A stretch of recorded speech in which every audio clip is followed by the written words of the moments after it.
Olá para você, estamos de volta com o Jornal Brasil Hoje, ao vivo aqui na TV Pai Eterno. Veja só, um relatório da Organização Mundial de Saúde mostrou que a ocorrência de erros médicos aumentou em quase todo o mundo. Esse tipo de situação ocorre principalmente entre as classes com pacientes mais pobres. Por ano, cerca de 2,5 milhões de pessoas morrem nos 150 países de baixo ou médio rendimento devido a tratamentos médicos errados. No Brasil, segundo o Conselho Nacional de Justiça, só no ano de 2019 foram realizadas quase 500 mil de judicializações contra médicos. Para falar sobre esse assunto muito importante, eu vou conversar agora com Hugo Castro. Ele é médico e também perito, participa ao vivo com a gente, direto de Brasília. Boa noite ao senhor, obrigado pela presença. Boa noite, Ordevar. Agradeço pelo convite. É uma honra estar falando com os ouvintes do Jornal Brasil Hoje. A honra é nossa. Eu quero saber do senhor, por que estão acontecendo tantos erros médicos mundo afora? Ordevar, não é exatamente que aumentou a ocorrência de erros médicos, né? O que a gente tem é uma maior notificação dos problemas, né? O erro médico, né, entendido como a ação que causa dano ao paciente por negligência, imperícia ou imprudência, é uma realidade desde os tempos de Hipócrates, né? Mas a gente tem tido mais conscientização das pessoas, as pessoas têm tido mais acesso à justiça, né, ao poder judiciário, e tem aumentado, por conseguinte, essas denúncias, né, e naturalmente processos judiciais, né, com alegação de erro médico. E esse é um fenômeno mundial, né, é um fenômeno que se iniciou assim, de forma mais intensa nos Estados Unidos na década de 70, mas que está se tornando um fenômeno global, né? E atualmente a gente verifica aqui no Brasil, a gente verifica, provavelmente nós estamos na crista dessa onda, né? Dessa forma de judicialização da saúde nas ações por alegado erro médico. Antes da gente falar nessa questão judicial, que é uma parte muito importante também, eu queria que o senhor avaliasse o seguinte: se esses erros acontecem, por quê? Por causa da má formação ou tem outro motivo? A gente costuma dizer, né, Jordevar, que um erro médico ele é muito semelhante a um acidente de avião, né? Um acidente na aviação. Nunca é por conta de um único motivo, né?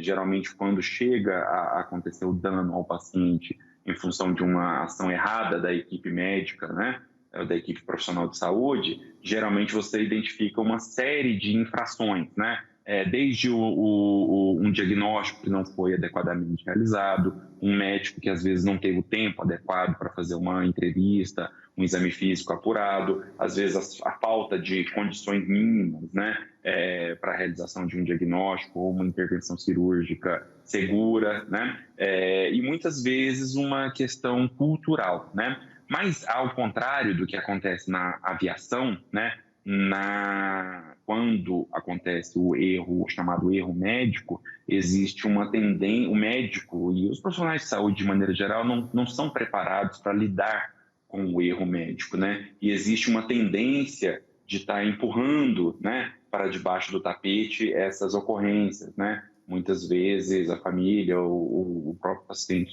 só acaba descobrindo a ocorrência de um erro no processo terapêutico muito tempo depois, né? Diferente do que acontece na aviação, quando todos os incidentes e acidentes são exaustivamente investigados e não necessariamente em busca de alguém para punir, né? Quando a pessoa suspeita, o que ela tem que fazer na hora? Depende muito, sabe, Jordevar? O que a gente sempre recomenda quando a pessoa tem uma suspeita de que foi vítima de um erro médico é que essa pessoa leve o caso para um outro profissional, para um profissional médico, né? Alguém que tenha experiência ou uma experiência profissional naquela área específica, naquela especialidade específica, né, em que aconteceu o alegado erro médico, ou um médico que seja especialista na avaliação pericial, né, de circunstâncias relativas ao erro médico. Mas o que a gente recomenda é que antes de iniciar qualquer processo, ou às vezes antes mesmo de procurar uma delegacia de polícia, de procurar um advogado, que que se procure, né, uma segunda opinião, que se procure a opinião de um profissional de sua confiança, né, para que possa fazer a avaliação preliminar desse caso, né? E se houver indícios de fato de ocorrência de erro médico, aí sim deve ser procurado um advogado, um bom especialista na atuação nesse tipo de demanda, um especialista em direito médico, né? Tá certo. Olha, eu quero agradecer demais a participação do senhor ao vivo aqui no Jornal Brasil Hoje. Tenha uma boa noite. Eu que agradeço pelo convite, viu, Jodevar? E desejo a todos os ouvintes do Jornal Brasil Hoje, a todos os telespectadores, uma boa noite. Tá certo.